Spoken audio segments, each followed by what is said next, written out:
My name is Corinne. Believe it or not, at 34, I have recently become obsessed with a boy band. I want to share a bizarre story that happened to me 7 years ago. Back then, I was dating Ronald, who was the same age as me. We had been together for 2 years already. We both worked at the same bank, not to sound snobbish, but we were both pretty successful. As a couple, we were thriving both financially and career-wise at a young and vibrant age of 27. Naturally, we were both seriously considering marriage, or at least I was. However, no matter how long I waited, Ronald never proposed. Not only that, our dates started becoming less frequent. Eventually, he even stood me up. Worse yet, it was the day we were supposed to go see a movie I had been wanting to watch. It wasn't just about missing the movie. I felt like my feelings were being disregarded. I knew for a fact that Ronald wasn't busier than usual at work. If anything, his career seemed to be on a decline, especially compared to his colleagues. To put it simply, it had been overtaken by other coworkers. To make matters more complicated, I was getting signals at work that a promotion was coming my way. I couldn't help but think, am I going to hurt Ronald's pride with my promotion? Despite being angry about being stood up, I kept making excuses for him. After all, sometimes it's healthy to have some space in a relationship, right? Or so I thought. Fast forward 3 weeks. It was our first date since that infamous no-show. Ronald was late again. When I called him, he simply said, "Sorry, I forgot. I'll be there soon." Huh? Again? Annoyed, but not wanting to fight, I waited at the restaurant we agreed upon. When Ronald finally showed up, he seemed distracted, as if his mind was elsewhere. I couldn't enjoy our time together. Every time we seemed to connect, he'd pick up his phone and start scrolling.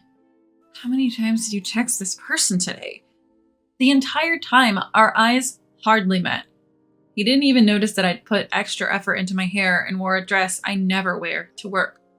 It's like he wouldn't have noticed if I was replaced by a teddy bear. That's what the atmosphere was like. Recently, I noticed that Ronald had been checking his phone frequently at work. I never contact him while I'm at work. Before diving into work, Ronald rarely checked his mobile phone. He always said it's because it would break his concentration. This is what he himself said. So when I saw him on his phone during our date, I wondered, is he giving up on his career? I felt anxious as if it was happening to me. Is he just not into this job anymore? On a date, of all times, what's with this attitude, darling? Isn't this too careless, especially towards your girlfriend?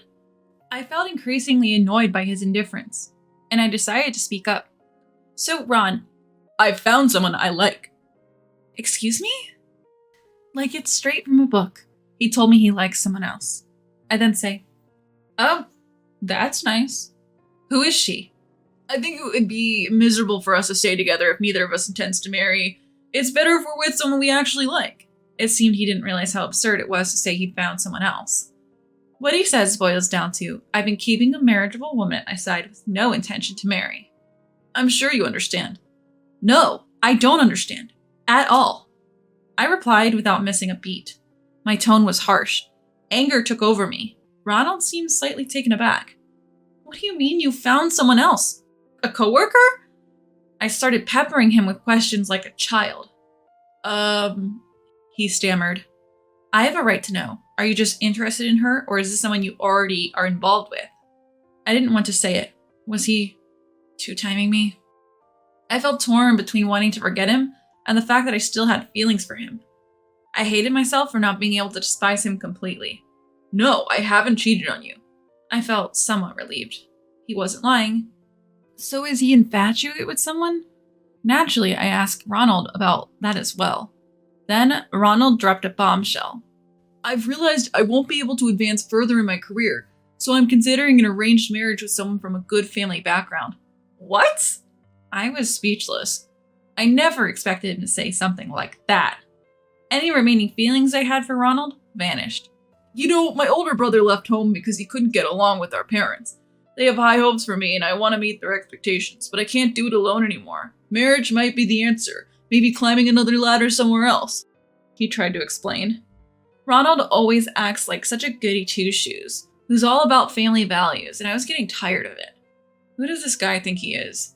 Even though we're the same age, all I see now is a man who's not even a lover anymore. Just a guy trying to marry into money because he knows he's lacking. My parents set me up in an arranged marriage with the daughter of a major furniture company CEO, and I knew she was the one. That's gotta be the shallowest "she's the one" I've ever heard. He's only after her family's wealth, isn't he? What happened to love? So you're not in love with a person, but a wallet? My gaze toward Ronald grows icier by the second. Ronald seems to notice, looking increasingly uncomfortable. So he does feel a bit guilty, but the conversation reaches an unbelievable climax. Given that we're getting married, I'd like us to break up. What? How many times am I going to have to say what today? If he wasn't two-timing me, we shouldn't have been dating. He only met her through an arranged marriage setup, so they've decided to get married? This might have happened among old nobility who married without ever having dated, but we're in the 21st century now. What's going on? Did your family time travel or something? So you're not even dating her, but you're getting married? Well, our parents said yes, so they told me to break up with you, Corin. Parents? Again? How old are you? How obedient can you be? I'm getting frustrated. But then it strikes me. I've heard a similar story recently. As Ronald begins to falter, I crack a smile. I'll break up with you, but you have to introduce me to her right now. You at least know her contact info, right? He looks panicked, not knowing what I'm thinking. If you don't, I won't break up with you. I press on. I would happily break up with him, but I had my suspicions. If I'm right, and I'm pretty sure I am. I concealed a grin as I imagined what would happen next. And indeed, despite Ronald's objections, I succeeded in getting him to call over his arranged marriage partner. Ronald suddenly stands up, looking past me. I realized his arranged partner must have arrived and quickly turned around. I burst into laughter, clutching my stomach. I know it's not ladylike, but I couldn't help it. His arranged partner also recognizes me and exclaims, Corin? Oh, I knew it. I was thinking this sounded familiar. There aren't many heiresses in this neighborhood having arranged marriages, you know. Laughing heartily, I approach my arranged marriage partner, take her hand, and guide her towards our table. Ronald, looking utterly confused, keeps repeating, What? What? Frederica, you didn't say no yet? In response to my comment, Frederica, my arranged marriage partner, or should I say, just Frederica, stomps her feet and says, I've been saying I really don't want this. You should just tell the truth, I suggest. What if they object? Frederica replies. Watching our exchange, Ronald interrupts. Hold on. What's going on?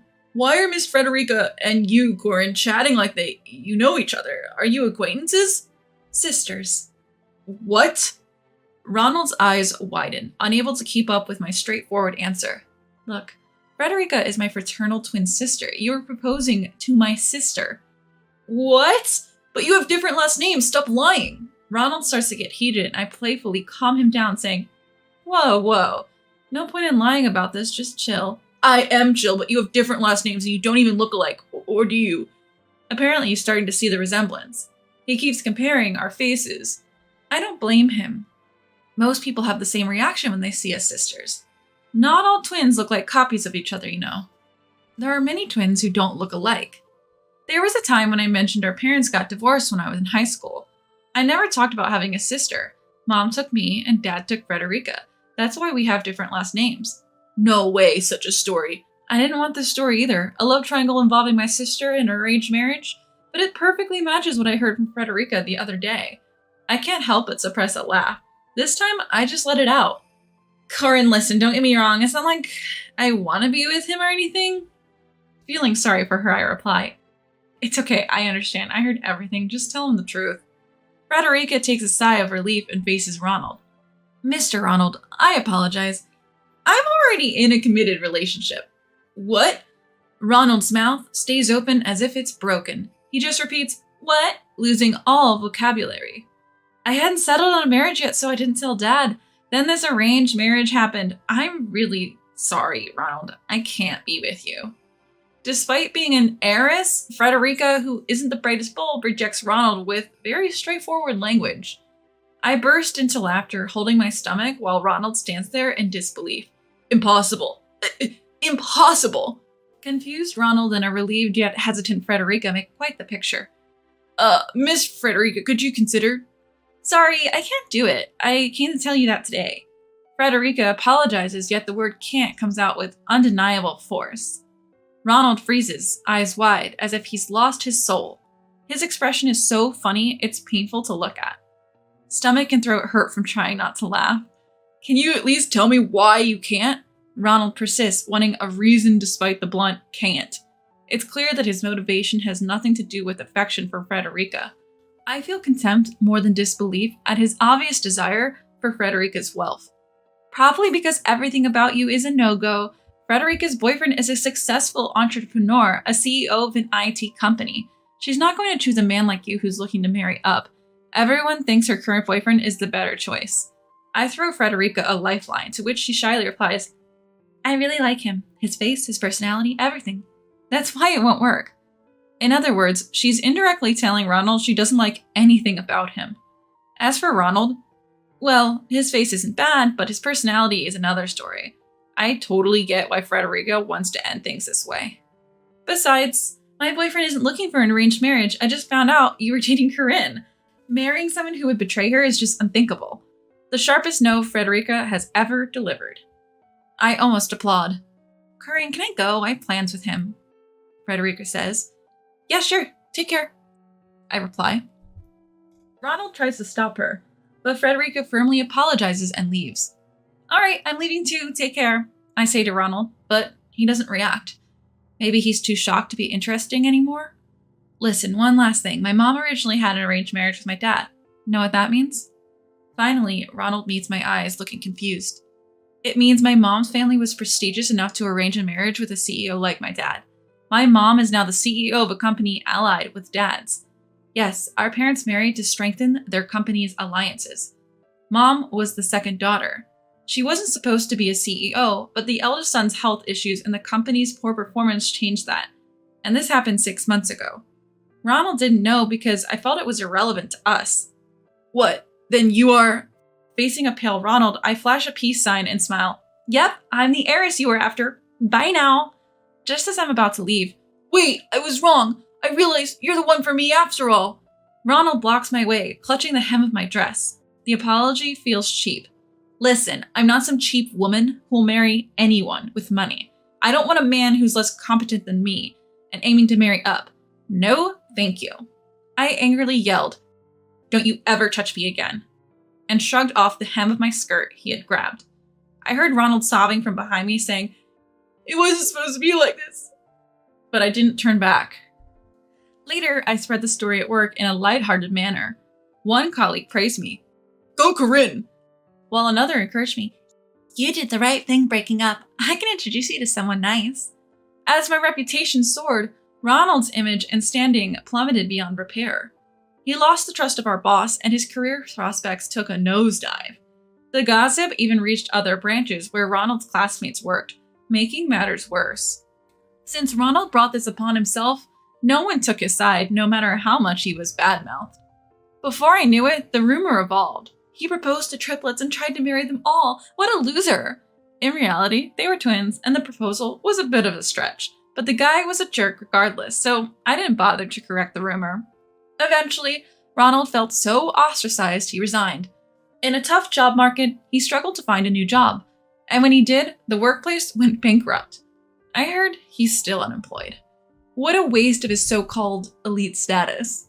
Meanwhile, Frederica introduced her boyfriend to Dad and got married amid comments like, Why didn't you introduce this amazing guy sooner?